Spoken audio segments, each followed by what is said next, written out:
예수께서 가라사대 청년아 내가 내게 말하노니 일어나라 하시매 죽었던 자가 일어앉고 말도 하거늘 예수께서 그를 어미에게 주신대 모든 사람이 두려워하며 하나님께 영광을 돌려 가로되 큰 선지자가 우리 가운데 일어나셨다 하고 또 하나님께서 자기 백성을 돌아보셨다 하더라. 예수께 대한 이 소문이 온 유대와 사방에 두루 퍼지니라. 아멘. 여러분 한 주간 동안 하나님께서 무사히 지켜주셔서 감사드립니다. 이번 한 주간 동안도 또 지켜주시기를 주의 이름으로 축복합니다. 우리 1년 동안 주신 교회 성구, 목표 성구를 한번 암송하고 가겠습니다. 부지런한 시작. 부지런하여 게으르지 말고 열심을 품고 주를 섬기라. 아멘. 오늘 읽어드린 본문의 주제는 영육간에 가난하고 불쌍한 자를 회복해 주시는 예수 그리스도입니다. 또한 오늘의 설교의 목적은 온 인류가 갚을 수 없는 죄와 죽음 때문에 고통당하는 영육간에 가난한 사람들, 다시 말해서 예수님이 필요한 사람들을 만나게 하는 데 목적이 있습니다. 오늘 성경 본문의 내용은 사복음 가운데 특별히 누가복음에만 기록된 특이한 기사입니다. 마태복음과 누가복음을 이렇게 함께 연구를 해보면 마태복음은 왕국의 복음이라고 해서 이스라엘 백성들에게 특별히 주어진 복음이 1차 왕에 대한 이야기가 많이 나오고 또한 화폐 단위도 보면은 달란트 비유, 한 달란트가 지금 한 100만 달러 정도 합니다. 그러니까 엄청난 가격으로 이렇게 이야기를 하죠. 그래서 화폐 단위를 보면 엄청나게 큰 돈 화폐 단위가 기록이 되어 있습니다. 그런데 똑같은 10달란트 그리고 누가복음에는 똑같은 것을 비유할 때 10문화라고 해서 아주 작은 화폐 단위를 사용하고 있습니다. 더구나 당시에 가장 작은 화폐 단위를 넵돈이라고 하면 네프타 혹은 넵돈이라고 말하는데 요즘 일본 돈으로 하면 이치엔이나 니엔, 1원이나 2원 두 넵돈을 하나님께 바친 것을 전 재산을 바쳤다고 칭찬하고 하는 것이 누가복음에 나옵니다. 마태복음은 예수님께서 몇 사람의 제자를 선택하셔서 이렇게 산에 올라가시니까 제자들이 나오게 됩니다. 12제자가 아직 다 되지 않았을 때 제자들이 나올 때 산상수훈이라고 말하는 마태복음 5장에서부터 7장까지 설교를 하시게 됩니다. 거기에 보면 이렇게 시작합니다. 마음이 가난한 자는 복이 있나니 천국이 저희 것이며 하면서 시작을 합니다. 똑같은 내용이 누가복음 6장에서 12제자를 선택하시고 그리고 난 다음 예수님께서 산상수훈이 아니라 거기를 보면 같은 내용을 설명하시는데 평지 설교를 하십니다. 영어 성경에는 level place라고 되어 있습니다. 그러니까 평평한 곳, 그래서 평지에서 설교를 하셨어요. 산 위에가 아니고 그렇게 얘기를 합니다. 거기는 마음이란 단어를 모조리 다 생략해버렸습니다. 그래서 가난한 자는 복이 있나니 천국이 저희 것이며 이렇게 대상자에 따라서 이렇게 기록한 내용들이 같은 내용을 가졌지만 이렇게 다르게 이렇게 기록이 될 수도 있다 하는 것을 알 수가 있습니다. 6장에서 이렇게 제자들을 이렇게 선택을 하셔서 평지에서 수훈, 산상수훈이 아니라 평지수훈을 말씀하시고 7장에 들어가면서 나인성이라고 하는 곳에 가시게 됩니다. 이 기사는 다른 복음서에는 기록되어 있지 않은데 여기에 기록되어 있습니다. 이것은 가난하고 소외되고 약한 이런 인간의 문제를 해결해 주시는 예수님을 소개하고 있습니다. 오늘 이 설교를 끝나고 난 다음 여러분이 아주 실력자고 능력자고 누구의 도움도 필요 없고 예수님 도움도 필요 없고 내 힘으로 살 수 있다 하는 사람에게는 은혜가 되지 않을 겁니다.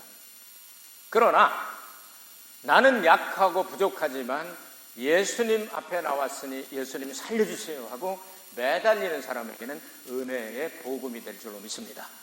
한번 살펴볼까요? 11절과 12절 말씀에 보면 나인성에 찾아가신 예수님을 소개하고 있습니다. 11절 12절 읽습니다. 다시 같이 읽는 사람도 좋습니다. 시작. 그 후에 예수께서 나인이란 성으로 가실새 제자와 허다한 무리가 동행하더니 성문에 가까이 오실 때에 사람들이 한 죽은 자를 메고 나오니 이는 그 어미의 독자요 어미는 과부라. 그 성의 많은 사람도 그와 함께 나오거늘. 여기는 슬픔을 당한 한 과부 여자를 이야기하고 있습니다. 당시의 상황을 생각하면 남편이 없는 사람은 무시를 당하고 힘이 없습니다. 그리고 사회적인 활동을 하기가 상당히 어려운 상황이었습니다. 더구나 젊은 아들 하나가 있었는데 조금 더 읽어보면 청년 아이를 낳은가 봐서 청년이죠. 이 청년 하나를 소망으로 삼고 살다가 그 청년까지도 갑자기 왜 죽었는지는 기록하고 있지 않습니다. 그냥 죽어번지고 나니까 이제는 의지할 자가 없어서 울지 말라고 하는 말씀을 봐서 줄줄 눈물 흘리면서 이제는 어떻게 산단 말이냐 하면서 불쌍한 여인 하나가 있었습니다. 오늘 또 이 문제를 해결해 주시는 예수님을 만나야 함을 우리에게 가르치고 있죠. 오늘날 세계 도처에 어떤 사람이 과연 자신감을 이런 환난과 재난이 시작될 때 코로나 문제라든지 이거 이제 시작에 불과하죠. 성경에 보면 적그리스도가 나와야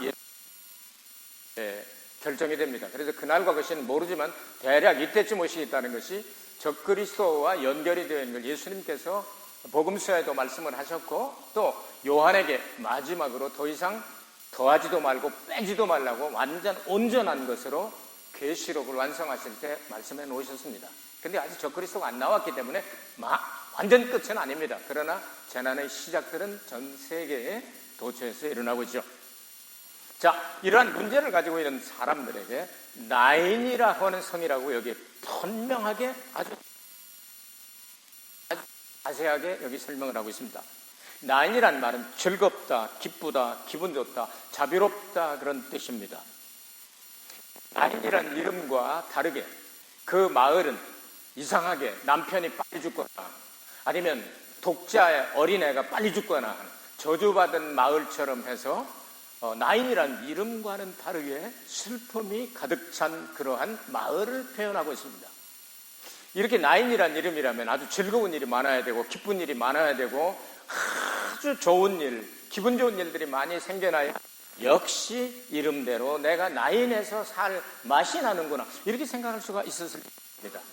그런데 이러한 곳에 나인성이라고는 가지는 의미대로 예수 그리스도께서 가셔서 그 슬픔이 어두움이 문제가 변하여 빛나고 즐겁고 기쁘고 행복하고 찬양이 나오는 이런 마을로 바꿔주셨으니 원래 하나님의 이름을 붙이게 한 이름이 되돌아오고 회복되었다는 것을 가리키고 있습니다.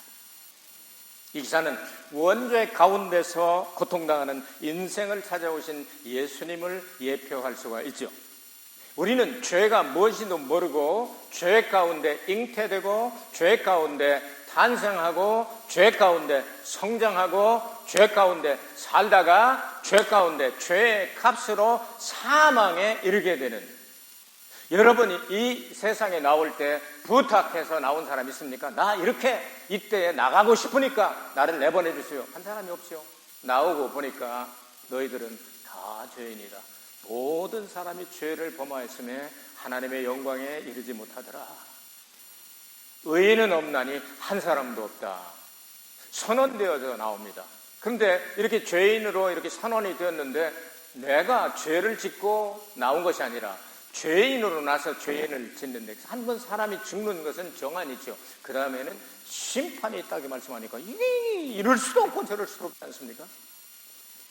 마치 나인성에 문제가 생긴 것처럼 이런 곳에 복음의 말씀이 들어가게 될 때 이런 사람에게도 네가 예수 그리스도가 하나님의 아들이요 하나님과 똑같으며 사람의 육신을 입고 이 땅에 오셔서 우리의 죄짐을 지고 십자가에 달려 죽으시고 3일 만에 부활하시고 승천하시고 재림하실 예수님을 네가 마음속으로 믿으면 의에 이르고 입으로 고백할 때 구원을 받느니라. 아멘.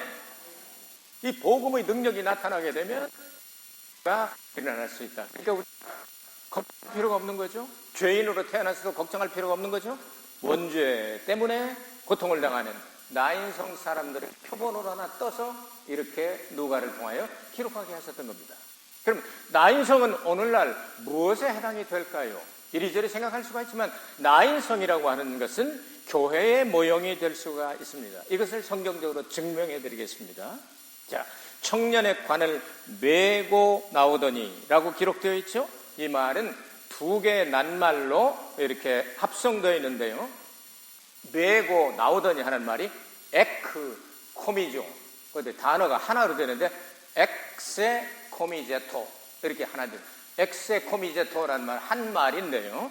이 말을 분해하면 에크와 코미조로 되어 있는데 무슨 말이냐면 에크는 어디로부터 누구로부터 하는 뜻이고요. 코미조라는 말은 무엇을 얻는다 하는 뜻입니다.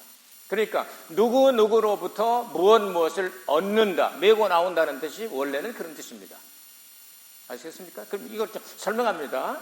그렇다면 이 본문의 말씀에서 죽은 자가 예수님으로부터 무엇을 얻는다? 무엇을 얻는다는 거죠? 생명을 얻는다, 부활을 얻는다, 이런 뜻으로 기록이 되어 있는 거예요. 그 교회 모형이죠? 교회가 그렇지 않습니까? 죄 가운데 빠져 살던 정말 죄악이 한량없이 많았던 우리들을 하나님께서 한 사람 두 사람 불러내서 에클레시아라고 그러죠. 에크, 어디로부터? 클레시아, 칼레오, 콜 해서 불러낸 사람들을 교회라고 말하죠. 우리를 교회라고 말하죠. 에클레시아라고 말하죠. 그건 하나님으로부터 부름받아서 나온 사람들. 이것과 똑같은 단어를 상상할 수 있도록 에크코미죠. 무슨 말이냐? 어디로부터 부름받아 어디로부터 무엇을 얻게 된다. 취득하게 된다. 얻게 돼서 내 것이 되게 만든다. 그러니까 죄 가운데 빠져 죽어있던 우리들이 예수님으로부터 부름받아 나와서 교회를 형성하게 될 때 영원한 생명을 얻게 된다. 아멘. 그러니까 이 말씀은 교회의 모형이 될 수 있다. 우리는 죄와 저주와 그리고 사망과 마귀의 지배를 받고 있던 사람들입니다. 한마디로 말하면 죄와 사망의 법에서 고통당하던 우리들을 누구로부터 무엇을 얻는다? 생명의 성령의 법으로 다스림을 다스리게 된다고 말이죠. 그래서 예수 앞에 나오면 모든 죄 사하고 구원 영생을 받게 되는 거죠. 교회는 죽어있는 자들을 끌어내가지고 살리는 곳입니다. 먼저 예수 그리스도를 영접할 때 순간적으로 영이 거듭납니다. 혼의 구원을 이루기 위해서는 시간이 좀 걸립니다. 다시 말해서 혼이 구원받아야 그 다음에 온전하게 구원받았다고 말하는데 우리가 예수를 믿을 때 순간적으로 구원받은 것은 영의 구원을 이야기합니다. 이제 우리 삶 속에서 우리 혼이 깨져가지고 완전히 하나님의 사람으로 바꿔지는 중생을 체험하게 될 때 이것을 알게 됩니다. 그래서 육에 붙었던 혼이 딱 할례를 받는 것처럼 갈라져 버려요. 골로새서에 기록되어 있습니다. 그래서 영적으로 딱 붙어버리게 하고 육신조차도 하나님께서는 마지막에 부활시킵니다. 다시 말해서 영이 제일 먼저 구원받고 혼이 구원받고 마지막에 육체가 구원받고 부활 때 이루어지게 됩니다. 그래서 데살로니가전서 5장 23절인가 이렇게 나오잖아요. 너희의 영과 혼과 육체가 온전하게 되기를 내가 기도한다. 하나님께서 우리에게 이렇게 차례대로 이렇게 해가지고 완성을 시킵니다. 여러분 육신은 지금 우리 완성된 거 아닙니다. 부활의 날에 우리 육신은 구원이 완성이 되는 거예요. 그래서 영과 혼과 그리고 육체. 그러니까 우리 말로 하면 영이 혼으로부터 가지고 영혼 이렇게 하기도 하는데 이 원어에 보고 그리고 이 영어 성경 이런 걸 보면 완전하게 다릅니다. Spirit, Soul, Body 이렇게 돼가지고 완전히 다른 겁니다. 이거 아시겠습니까? 이건 나중에 이제 또 설교를 더 자세히 하도록 하겠습니다. 하나님께서 창조하실 때 어떻게 영과 혼과 육이 이렇게 형성되는가는 또 자세하게 설교를 하도록 하겠습니다. 어쨌건 이 나인성이라고 하는 것은 교회의 모형이 될 수밖에 없다. 그래서 죽어서 장사 지내라고 아무것도 할 수 없는 그 자를 향하여 예수님께서 거기 가셔서 그 문제를 해결해 주셔서 이렇게 교회의 모형이 되게 하셨다. 그래서 나인성에는 기쁨이 다시 돌아왔다 말이죠. 즐거움이 다시 돌아오게 됐다. 마치 에덴 동산이 하나님께서 기쁘고 즐거운 동산으로 만들어 놓으셨는데 죄를 범함으로 그곳에 들어가지 못하던 자가 다시 들어가게 되는 것처럼 교회를 통하여 하나님은 이 모형을 이루어 가고 계시다 하는, 이것이 첫 번째 교훈이 되겠습니다. 두 번째 교훈, 예수님께서 나인성에 찾아가시고 두 번째 했던 행동이 오늘 성경에 기록인데 무엇을 말씀하고 있죠? 과부를 불쌍히 여기셨다는 내용을 여기에 기록을 하고 있죠. 예수님께서 불쌍히 여기시면 은혜를 주시고자 하는 거죠. 하나님의 눈에 들기만 하면, 하나님께서 불쌍히 여기시기만 하면 모든 문제 해결되는 겁니다, 여러분. 큰 문제, 작은 문제, 사는 문제, 죽는 문제 다 해결하시는 그 능력을 가지신 분이 바로 우리 하나님이십니다. 하나님께서 은혜를 주시기 위해서 예수 그리스도의 마음속에 그 여인을 불쌍히 여기는 마음을 주셔서 불쌍히 여기셔서 가까이 가시는 거 아니겠습니까, 여러분? 여러분도 주님 앞에 바라보시게 될 때 교만하여 내가 능력을 가지고, 내가 실력을 가지고, 내가 잘나서 기도를 많이 해서, 헌금을 많이 해서, 전도를 많이 해서, 열심히 살아서, 거룩하게 살아서 하나님이 나밖에 이렇게 눈길을 줄 사람이 없지, 저 사람 뺐다가 저런 사람보다 나를 사랑하시겠지, 이런 착각을 버리고 천부여 의지 없어서 손들고 옵니다. 주님 나를 박대하시면 내가 어디로 가볼까? 겸손하고 정말 심령, 상한 심령을 가지고 주님의 도우심이 필요합니다. 제 뜻대로 살려고 하다가 넘어지는 것밖에 없었고 실패밖에 없었고 부끄러운 일밖에 없었습니다.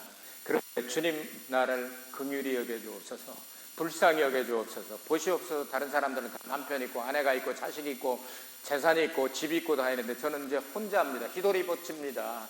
아들도 죽었습니다. 남편도 떠나갔습니다. 이제 잘해봐야 그 당시의 상황을 보면 남의 첩이 되든지 공서방 두고 살든지 이 정도밖에 안 됩니다. 나는 도움을 줄 사람이 없사오니, 이 땅 나를 도와줄 사람이 없사오니 그저 하나님께서 날 도와주시옵소서. 이런 약한 마음, 겸손한 마음, 하나님을 찾는 마음, 이런 마음을 가질 때 주님이 불쌍히 주셨다.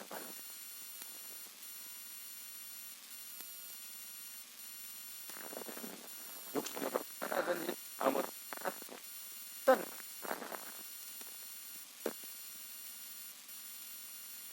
그거는 도단하는 것처럼 정말 내가 받았는지 안 받았는지 이거를 뭐 확인서를 교회에서 발부해 줄 수는 없지만 자기 자신이 압니다. 하나님 말씀을 자꾸 싶고 그런 것처럼 이렇게 자꾸 먹고 싶고 기도하고 싶고 전도하고 싶고 이런 마음이 있으면 영적으로 살아있는 사람인 증거입니다. 이게 아시겠어요? 한 달 내내 기도 한 번 안 하고 찬송 한 번 안 하고 그냥 예배당에도 안 오고 그냥 뭐 괜찮아, 코로나 아이고 잘 걸렸다, 코로나 핑계대고 안 가니까 뭐 내가 코로나 때문에 안 가는 거지 뭐 내가 믿음이 없어 안 가나, 요따위 마음을 가지고 있는 사람은 하나님 모르실 것 같아요. 다 알죠. 진짜로 못 올 입장에 못 오는 분들도 계실 수 있습니다. 믿음이 없어서 못 올 수도 있죠. 그렇죠? 그러나 영적으로 살아있는 사람, 내가 거듭났냐 안 났냐 하는 건 구체적으로 이거다 저거다 말할 수는 없지만 벌써 산 사람하고 죽은 사람하고 다르다 그 말이에요. 죽은 사람은 호흡이 안 되잖아요. 기도가 안 나오잖아요. 죽은 사람은 찬양이 안 되잖아요. 살아있을 때 호흡이 있는 자마다 찬양할 줄다 그러잖아요. 죽은 사람은 먹는 문제가 없잖아요. 생명의 말씀, 사람이 떡으로만 살 것이 아니라 하나님의 입으로 나오는 모든 말씀으로 말미암아 살리라 한 것과 같으니라 이렇게 말씀하셨어요. 그러니까 눈 뜨면 기도하고 싶고, 눈 뜨면 성경 읽고 싶고, 눈 뜨면 설교 듣고 싶고, 눈 뜨면 전도하고 싶고, 이런 마음이 있는 건 이것이 구원이다 이렇게 말할 수는 없지만 구원받고 중생한 사람들의 특징은 될 수 있지 않습니까? 이 사람이 살아있거나 특징이 될 수 있잖아요. 예수님께서 우리를 찾아와 슬피 울고 있는 사람들에게 아이고 내 팔자야, 남편도 일찍 데려가시더니 새끼 하나 있는 거 이것도 데려가셨네, 누구 의지하고 사나, 갈 곳이 없구나, 나는 어떻게 하면 좋겠구나, 어떻게 하면 좋냐 하고 걱정하고 근심하고 괴로워하고 슬피 우는 그 여인에게 예수님께서 가까이 찾아가셔서 불쌍히 여기시고 울지 말라 말씀하셨단 말이죠. 그 울음을 그치게 해주시는 능력을 가지고 계시기 때문에 울지 말라 할 수 있는 거예요. 하나님만이 그렇게 하실 수 있는 거죠. 예수님만이 그렇게 할 수 있는 거죠. 울지 말라. 응? 울지 말라. 명령하실 수가 있는 거예요. 그 명령 그대로 되게 되죠. 울음이 변하여 기쁨이 되고 춤이 되고 찬송으로 바꿔지지 않습니까? 세 번째 교훈이 14절과 15절을 보면은 가까이 오사 그 관의 손을 대시니 맨 자들이 서는지라 예수께서 가라사대 청년아 내가 내게 말하노니 일어나라 하시매 죽었던 자가 일어앉고 말도 하거늘 예수께서 그를 어미에게 주신대. 이렇게 기록을 하고 있습니다. 예수께서 관에 가까이 가서 손을 대시니 맨 자들이 멈췄습니다. 이렇게 막 장사 지내러 가는데 어이 또 얼른 오늘 가면 언제 오나 몰라 나도 몰라 너도 몰라 쨍쨍 하면서 가고 있는데 예수님께서 턱 하다 관에다가 턱 손을 대시니까 깜짝 놀라서 뭐야 이거 이 젊은이. 딱 그랬더니 청년아 내가 내게 말하노니 일어나라. 자, 금년 수련 때쯤 이렇게 되기 때문에 이 설교를 이렇게 준비했는데요. 금년에는 이렇게 코로나 때문에 수련회도 이렇게 온라인으로 하고 참 수련회도 못 가고 그러네요. 그래서 여름철이 되면 이런 수련회 할까 해서 청년아 일어나라고 딱 설교를 준비했는데 이렇게 됐습니다. 근데 여기에 청년이란 단어가 청년이란 단어가 있는데요.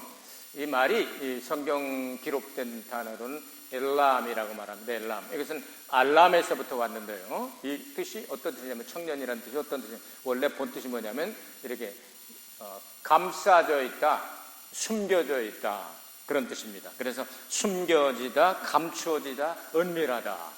청년들이 그렇잖아요. 여러분 청년 하면 한 20살쯤 생각하면 평생을 살아본 사람, 저희들처럼 이제 60년, 70년 이렇게 산 사람들은 인생이 이렇게 와서 이렇게 다시 돌릴 수는 없지만 이렇게 살아왔구나 하는 거 되게 이력서가 다 기록이 되어 있잖아요, 여러분. 그런데 아직 젊은 청년들에게는 앞길이 구말리 같고 창창하고 전도가 양양하고 어떻게 이루어질지 다 감춰졌다 그런 뜻입니다. 청년이라는 뜻이. 감춰졌다, 은밀하다, 숨겨져 있다. 그렇잖아요? 이 청년이 이제 살아가 볼 때 이게 드러나기 시작하게 되는 거예요. 아, 이 청년의 속에 이런 게 있었구나 하고 그래서 인생을 이렇게 논할 수 있게 되는 거죠. 자, 이 내용을 영적으로 좀 설명을 해보도록 하겠습니다. 여기 죽어있는 청년은 죽어서 어둠에 쌓여있고 어둠에 감춰져 있고 어둠에 숨겨져 있고 이제는 누가 도와주지 않으면 초상 치러가지고 무덤 속에다 집어넣으면은 빛이 하나도 없는 그 깜깜한 곳에서 계속 있어야 되는 게 예수님 오실 때가 있어요. 우리 교회도 크리스찬들만 들어가는 무덤 한 구각을 샀습니다. 구획을 사가지고 운영하고 있는데 거기에 180명이 들어갈 수 있는데 지금 한 40명 정도 들어갔나요? 한 45명? 40명?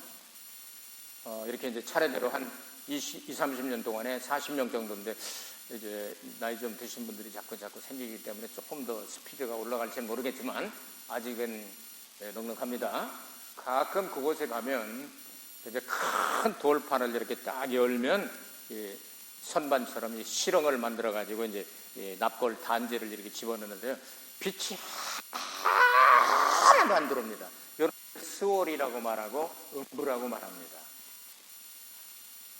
거긴 누가 들어가도 빛이 하나도 없고 새까만데 거기서 일꾼 아니면 들어갈 수 없습니다.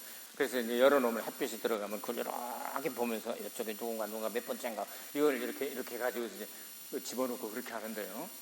이제 이 청년이 죽어가지고 이렇게 감싸져 있고 감춰져 있고 은밀하게 이렇게 해서 아무것도 안 보이고 집어쳐넣으러 간다고 말이에요.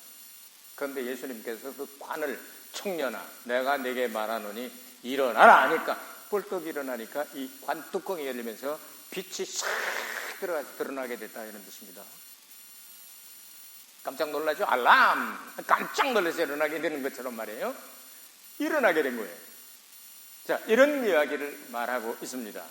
자, 이렇게 어두워질 수밖에 없고 슬플 수밖에 없고 감춰질 수밖에 없고 이 죽음의 그림자에 휩싸일 수밖에 없는 그것이 청년이다 그 말이에요.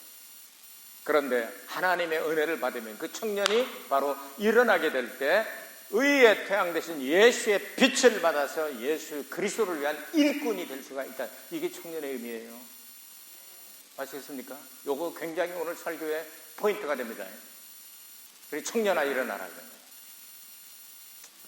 자, 예수 그리스도를 통하여 그가 어두움 가운데서 빛이 되어버렸잖아요. 빛을 받게 돼서 일어나지 않았습니까? 이것을 나인성에다가 비유를 해보도록 하겠습니다. 이름이 나인성이 이름은 잘 졌죠? 기쁨이다, 즐거움이다, 뭐 기분 좋다, 뭐 자비롭다. 이 엄청난 좋은 이름을 가졌는데 이 사망의 문제 때문에 죄와 사망의 법이 다스리니까 어두컴컴한 대로 그냥 그렇게 더구나 그냥 남편 잡아먹고 또 애 잡아먹었다고 이제는 이 과부 그냥 살 길이 없는 거예요. 거기서 그런 가운데 예수님이 찾아가셔서 아들을 살려주심으로 말미암아 원래 하나님께서 이름을 붙인 그대로 이 기쁨과 즐거움이 확 나타나는 그런 것으로 바꿔진 게 나인성이다 그 말이요. 오늘 설교의 포인트가 여기 있습니다. 그러니까 예수님이 가시면 어디든지 변화가 일어나는 거예요. 그래서 예수님께서 십자가에 달려 죽으시고 장사한 지 3일 만에 이랬는데 장사한 지 3일 만에 음부에 내려가셔서 계시다가 부활하시고 그게 뭔 뜻이에요? 성경 내용 72시간 동안을 계셨지 않습니까? 성경 말씀 보면 72시간 동안 그 음부 속에 계시다가 예수께서 부활의 역사를 통하여 나인성이 진짜 나인성이 되게 하셨다 그 말입니다. 하나님께서 우리 인생 한 사람 한 사람을 부르시고 하나님께서 우리 인생 한 사람을 위한 계획이 바로 이겁니다. 죄와 사망의 법대 안에 은밀하게 휩싸여 있고 쌓여 있고 보이지 않고 이렇게 감춰져 있던 인생들이 예수님 만나고 쨍 하고 해뜰 날로 바꿔 그게 크리스천이에요. 할렐루야. 일어나라 라는 단어를 또 이렇게 생각할 수가 있죠. 일어나라는 명령이죠. 근데 일어나라 하면 지금 시제로 볼 때 근데 과거, 현재, 미래로 생각할 때 여러분 어떻게 생각하십니까? 일어나라 하면 현재 같지요? 그런데 성경에는 과거 시제로 기록되어 있습니다. 넌 일어나도록 되어 있다. 그래서 때가 되면 내가 메시아를 보내서 너는 일으켜준다. 죽었어도 일으킨다. 할렐루야. 그러니까 일어나라 하면 누가 일어나는 거예요? Stand up 하면 일어나라 하면 rise 하면 누가 일어나는 거예요? 쥐가 일어나야 되잖아요. 그런데 수동태로 기록했습니다. 성경에는 일어나쳐라. 그러니까 하나님께서 일으켜주니까 너는 억지로 쥐가 지 힘으로 되는 게 아니고 저절로 일어나져라 하는 뜻이에요. 자, 이 내용을 보면 하나님은 창세전부터 이런 계획을 다 하신 대로 각본대로 가시는 거예요. 그러니까 나인성이란 그곳에는 다른 복음서에 기록이 안 됐지만 누가를 통하여 이 한 가지만은 너는 빼놓으면 안 된다고 하나님 말씀을 하시게 된 거예요. 그러니까 나인성으로 예수님은 가시게끔 되어 있고 거기에는 남편이 죽고 독자가 죽고 야모매가 된 그 이 과부 이 여자가 있도록 하나님이 계획하신 거예요. 그러니까 울지 마. 계획대로 네 아들 일어나. 다시 살아난다고 다시 살아나게 된 거예요. 이런 내용들을 바라보게 될 때 예수님께서 일으켜 주실 때까지 아무도 못 일어난다 그 말이에요. 아니 나도 봐. 명이 길다고 아무리 오래 사는 게 아니라 다 죽어. 나도 여러분도 다 죽어요. 그럼 언제 일어나요? 누가 일으켜요? 부활의 예표잖아요. 예수님이 일으켜 줄 때까지 우리는 못 일어난다니까. 그래서 수동태. 액티브가 아니고 패시브예요. 패시브 센텐스예요.